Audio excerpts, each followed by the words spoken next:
Le pouvoir de la conscience, Neville Goddard, chapitre 23, Histoire de cas, deuxième partie. Cas numéro 3.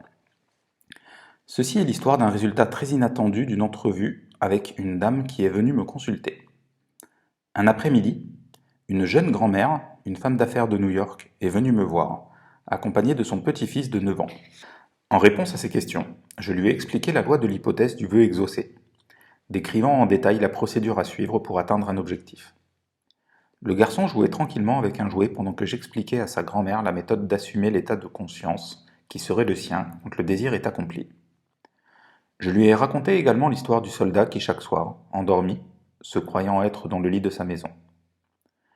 Quand le garçon et sa grand-mère nous ont quittés, il m'a regardé avec beaucoup d'enthousiasme et dit « Je sais ce que je veux et maintenant, je sais comment l'obtenir. » Surpris, je lui ai demandé ce qu'il voulait. Il m'a répondu qu'il avait jeté son dévolu sur un chiot. À cela, la grand-mère a vigoureusement protesté, disant au garçon qu'il avait été précisé à plusieurs reprises qu'il ne pouvait pas avoir de chien, quelles que soient les circonstances. Que son père et sa mère ne le permettraient pas, que le garçon était trop jeune pour en prendre soin correctement, et en outre, que son père avait une aversion profonde pour les chiens. Tout cela étaient des arguments que le garçon, désireux d'avoir un chien, a refusé d'accepter. Maintenant, je sais ce qu'il faut faire, a-t-il dit. Chaque soir, alors que je vais dormir, je vais prétendre avoir un chien et je vais le promener. Non, a déclaré la grand-mère. Ce n'est pas ce que veut dire monsieur Neville. Cela ne t'était pas destiné. Tu ne peux pas avoir de chien. Environ 6 semaines plus tard, la grand-mère m'a raconté une histoire étonnante. Le désir de l'enfant de posséder un chien était si intense qu'il avait enregistré tout ce que j'avais dit à sa grand-mère.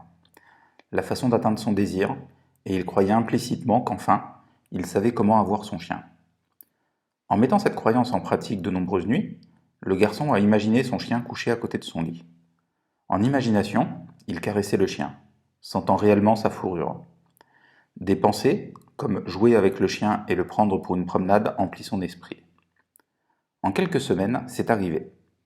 Un journal de la ville où le garçon vivait a organisé un programme spécial dans le cadre de la semaine de bonté envers les animaux.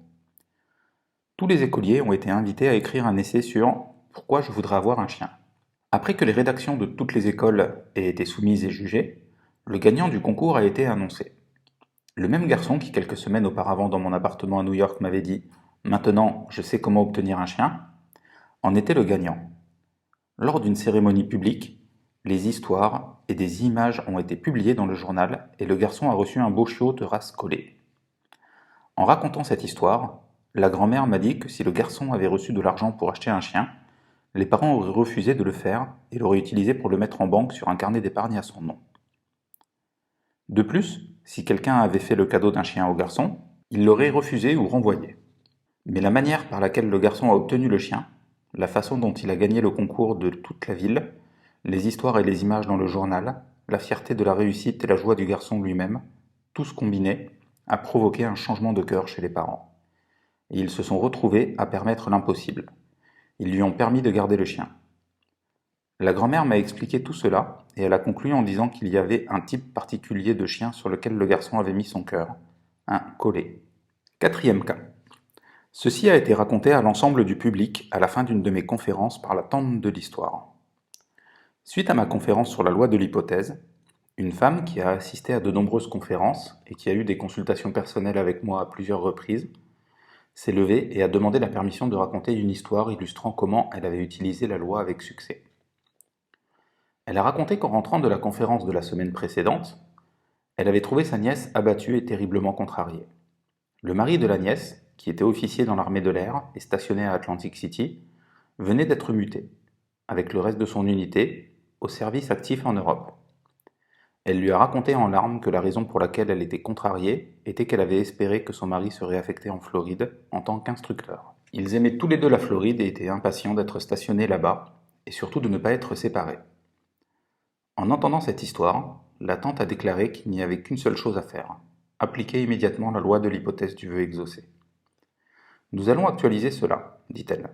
Si vous étiez en Floride, que feriez-vous? Vous sentiriez la brise chaude, vous respireriez l'air salin, vous sentiriez vos orteils s'enfoncer dans le sable. Eh bien, faisons tout cela maintenant.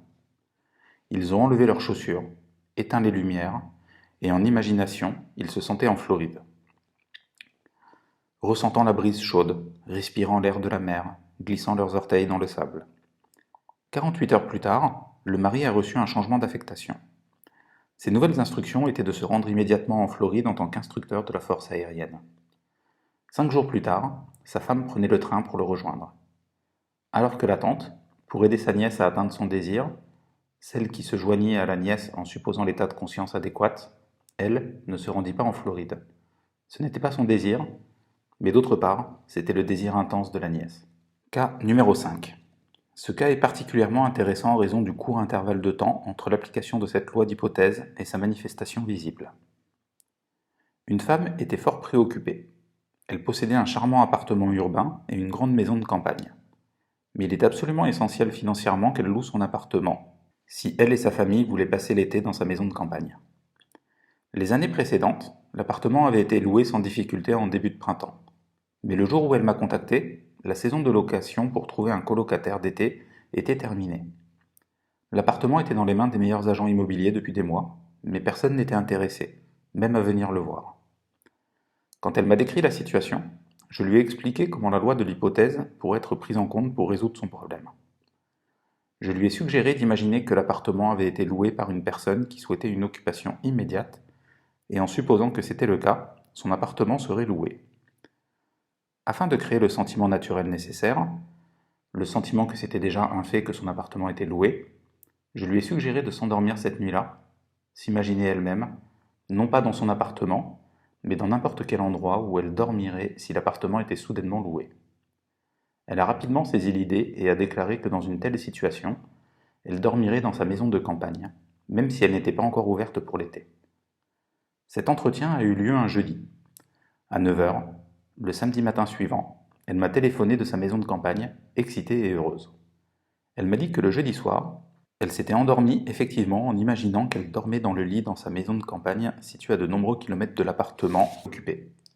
Le vendredi, le lendemain, un locataire sérieux, qui répondait à toutes ses exigences, non seulement a loué l'appartement, mais l'a loué à la condition qu'il puisse en prendre possession tout de suite. Merci à tous pour votre écoute. Je vous dis à bientôt et welcome home. Bienvenue à la maison.